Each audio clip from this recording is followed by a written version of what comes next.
Banyak orang yang bolak-balik berangkat gelap, pulang gelap lagi hanya untuk mendapatkan materi. Padahal kata Allah caranya gampang. Kamu amalkan yang ini dapat. Ngapain kamu susah-susah? Kalau bisa yang gampang, kenapa kamu memilih yang susah? Kalau bisa dipermudah, kenapa dipersulit? Kalau bisa yang halal, kenapa cari yang haram? Maka rumus cepat yang pertama adalah la in syakartum la azidannakum. Perhatikan baik-baik. Kalau dibaca dengan terjemahan la in syakartum, jika kalian bersyukur la azidannakum, pasti aku tambahkan nikmat untuk kalian. Demikian di terjemahannya. Sekarang lihat baik-baik. Kita pisah. Ini ada satu la, kedua in, tiga syakartum, keempat pakai la lagi, kelima baru pakai azidannakum. Dan ini kalimat yang menggunakan fi'il madhi, bentuknya past tense, yang ini menggunakan mudhari, present continuous future. Lihat sini, la harfu taukid, huruf yang berfungsi untuk menguatkan sebuah informasi, yang menandakan keseriusan atas apa yang akan disampaikan. Kalau Anda menemukan huruf la dengan harakat fathah, kemudian bunyinya pendek, la, ini menunjukkan informasi yang disampaikan begitu serius, begitu kuat, dan membuat kita harus yakin tanpa ragu sedikit pun. Apalagi kalau menyampaikan itu Allah dalam Al-Quran. Jadi kalau sudah Allah nggak pakai taukid pun sudah kuat, ini pakai taukid. Jadi kalau Allah nyampaikan, kaidah Qurannya dibuka di awal. Dzalikal kitabu la, semua isi Quran jangan ragu. Nah ini ketika Allah sampaikan menggunakan la, seakan-akan udah disampaikan masih ada yang ragu. Maka Allah katakan, hei, jangan ragu ya, saya tegaskan, saya serius, saya kuatkan, ada sesuatu yang akan saya sampaikan saat ini. Nah sekarang in ini namanya harfus syartin, syarat, huruf yang menunjukkan syarat untuk bisa meraih sesuatu atau terjadinya sesuatu. Nah dalam Quran, dalam hadis, jika Anda menemukan dalam ayat atau hadis kalimat yang dibuka dengan in, maka ini menunjukkan ada syarat untuk meraih apa yang akan disampaikan. Tidak semua akan mendapatkannya kecuali terpenuhi syaratnya. Lihat baik-baik. Kata Allah, la in syakartum la azidannakum. Hei, saya akan sampaikan informasi kepadamu ya. Saya serius, tidak main-main. La azidannakum. Saya akan pasti tambah terus, tambah terus, tambah terus kepada kalian nikmat yang sekarang kalian dapatkan. Jadi kalau Anda sekarang sedang mendapatkan nikmat ketenangan, kata Allah, saya akan tambah ketenangan itu tanpa berhenti. Dan yang paling hebat, ada orang yang sampai di dunianya, ke kuburnya, sampai ke akhirat, terus diberikan oleh Allah rizki melimpah. Allahu Akbar. Ada pelajaran yang pernah disampaikan oleh Nabi, yang diajarkan kepada Mu'adz bin Jabal, ya Mu'adz, atau kama qala Rasulullah sallallahu alaihi wasallam, wahai Mu'adz, u'allimuka du'aan, aku akan ajarkan kepadamu satu doa. Ya, dan jelas kalimatnya, bisa mengentaskan kesulitanmu, utang-utangmu, dain kalimatnya itu, walaupun itu sebesar Jabal Uhud, gunung Uhud. Masya Allah. Ya, Mu'adz, maukah engkau aku ajarkan satu doa yang kalau engkau baca itu, engkau punya utang, terjebak dalam satu kondisi, ya, walaupun sebesar gunung Uhud, Allah akan melapangkannya. Ya, teman-teman yang pernah umrah, pernah haji, tahulah seperti apa gunung Uhud itu. Ya, panjangnya luar biasa dan seterusnya. Itu ilustrasi. Ya, bukan berarti harus segunung Uhud begitu. Gambarannya sebanyak apapun. Kalau benar-benar kita terkoneksi dengan Allah, bukankah Allah Maha Kaya, Maha segalanya, yang mudah mengangkat, mudah menurunkan, mudah memberi, mudah juga menghilangkan sesuatu, mengangkat yang baik, memberi yang baik, menghilangkan yang buruk, gitu kan? Dan seterusnya. Maka Mu'adz tentu mengiyakan, dan Nabi kemudian sallallahu alaihi wasallam memberikan petunjuk doanya, ya kan? Maka beliau memulai dengan Allahumma, ya kan? Kalau kita baca ayatnya kan qulillahumma, ya. Nah, kita bisa bacakan langsung potong dari kata Allahumma-nya berdasarkan pengajaran dari Nabi sallallahu alaihi wasallam kepada Mu'adz bin Jabal. Itu bisa dicek di hadisnya. Allahumma malikal mulki. Coba buka mushafnya ya. Buka mushafnya. Teman-teman buka mushaf ini, mushaf masing-masing di rumah, cari Quran surah ketiga Ali Imran ayat 26. Kan kata kulnya di situ, kalau kita baca Quran harus dibaca semuanya, qulillahumma.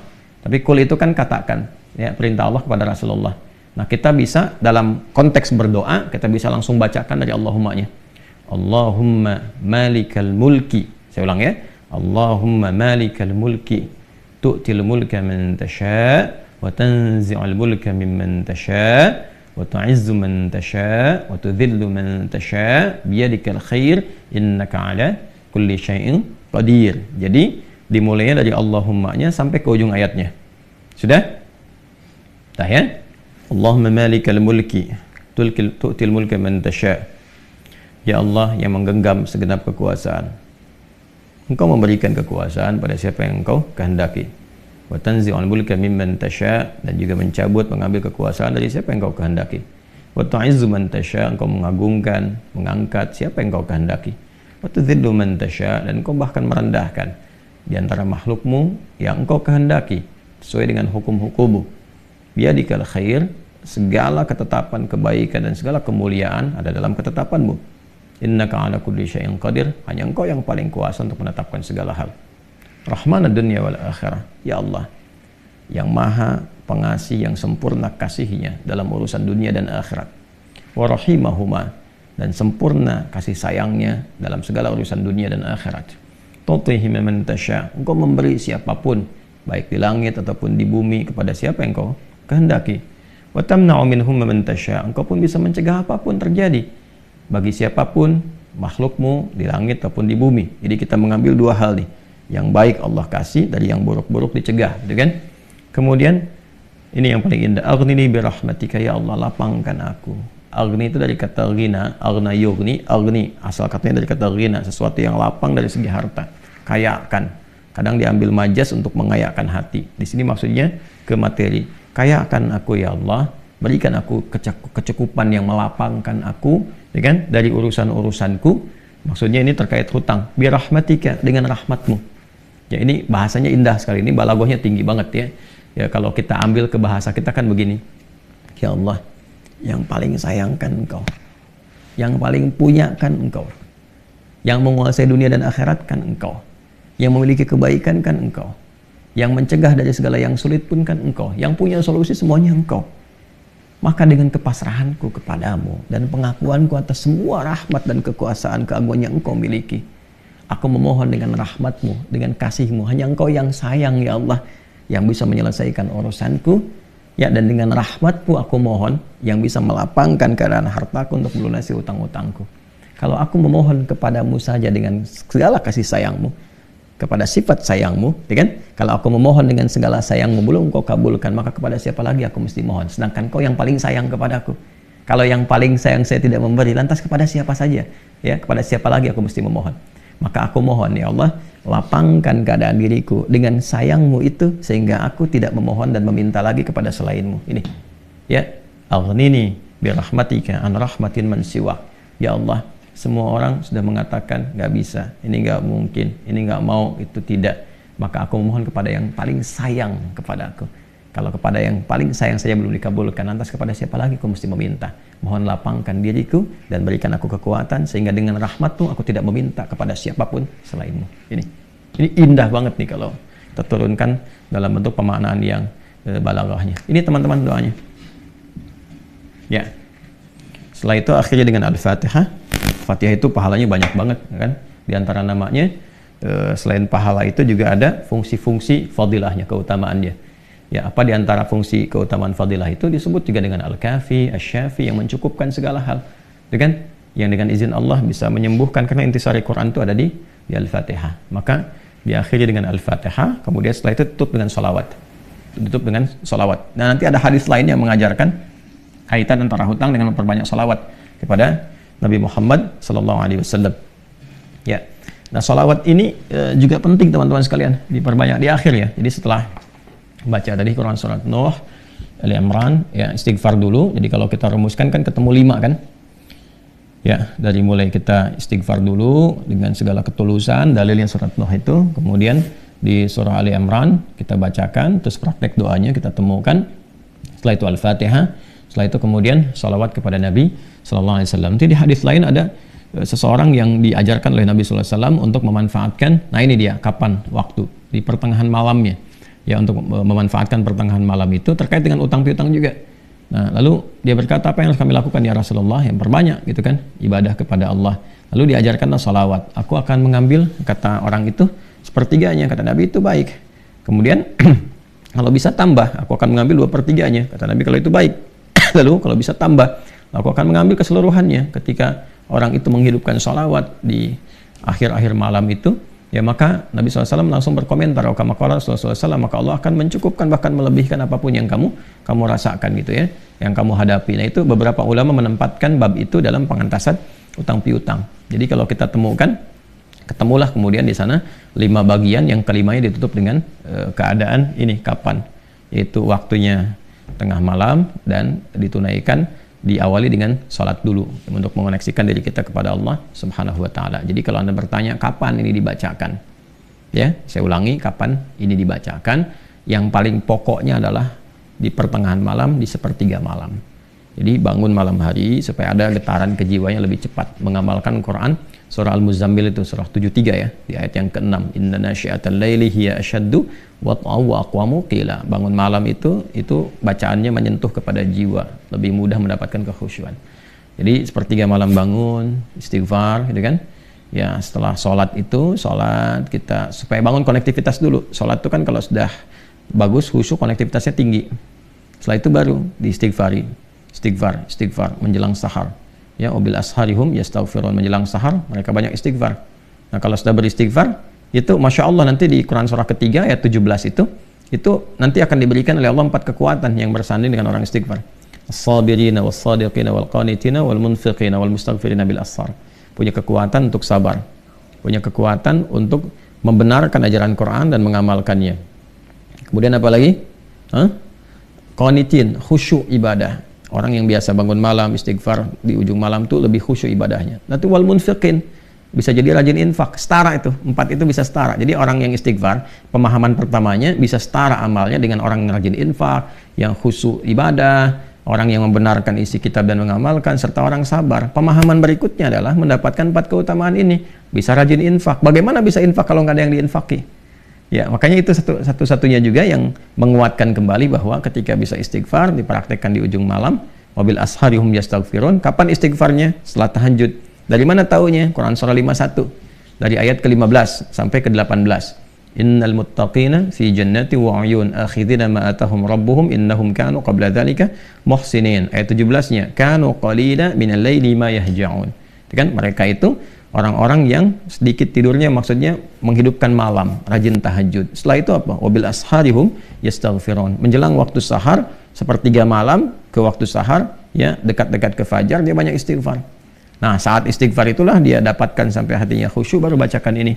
Ya Allahumma malikal mulki tu'til mulka man tasha' wa tanzi'ul mulka mimman tasha' wa tu'izzu man tasha' wa tudhillu man tasha' biyadikal khair innaka 'ala kulli syai'in qadir. Rahmanad dunya wal akhirah. Itu tulisan ke sana. Wa rahimahuma tu'tihuma man tasha' wa tamna'u minhum man tasha'. Kemudian teruskan langsung ke bawah. Aghnini bi rahmatika an rahmati man siwak. Minta kepada Allah.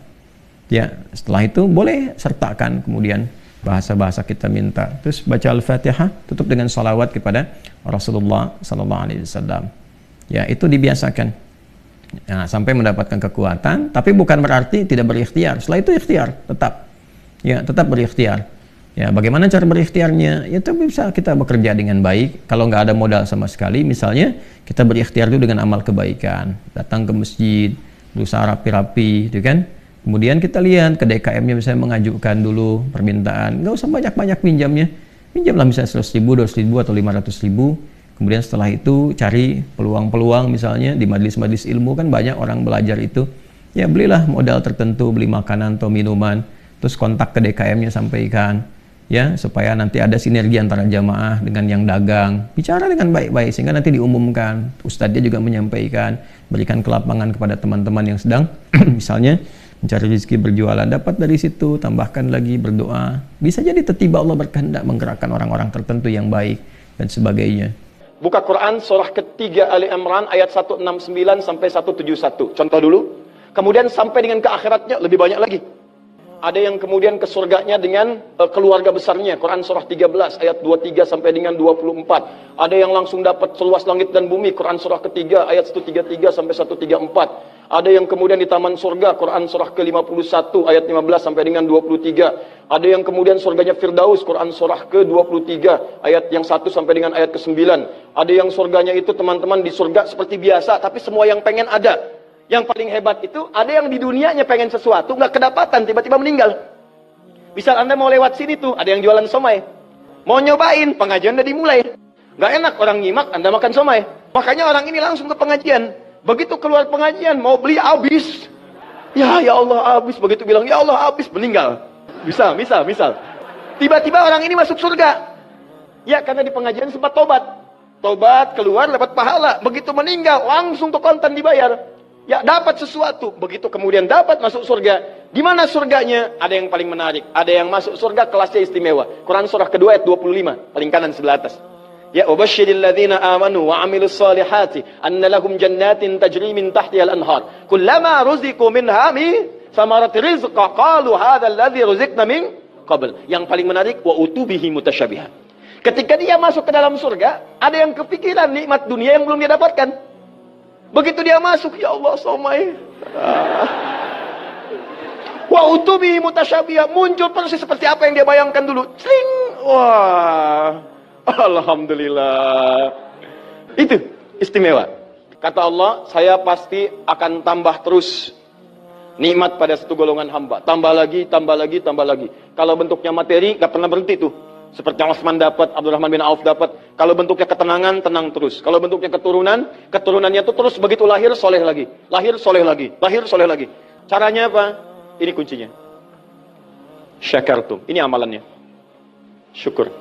Jadi manusia itu kalau urusan nikmat gak pernah puas. Tapi yang ini enggak. Kata Allah, saya akan terus tambah. Mau minta apa? Tambah. Sampai kamu merasa puas. Puas ya Allah, cukup. Sudah. Diberikan terus. Itu yang sangat luar biasa. Tapi syaratnya ada amalannya. La in syakartum. Syaratnya in syakartum. Kalian mesti mensyukuri semua nikmat yang saya berikan itu. Begitu Anda syukuri, maka itulah jaminan langsung diterapkan dalam Al-Quran. Kata Allah, jangan ragu, saya pasti akan tambahkan sampai kalian merasa puas mendapatinya.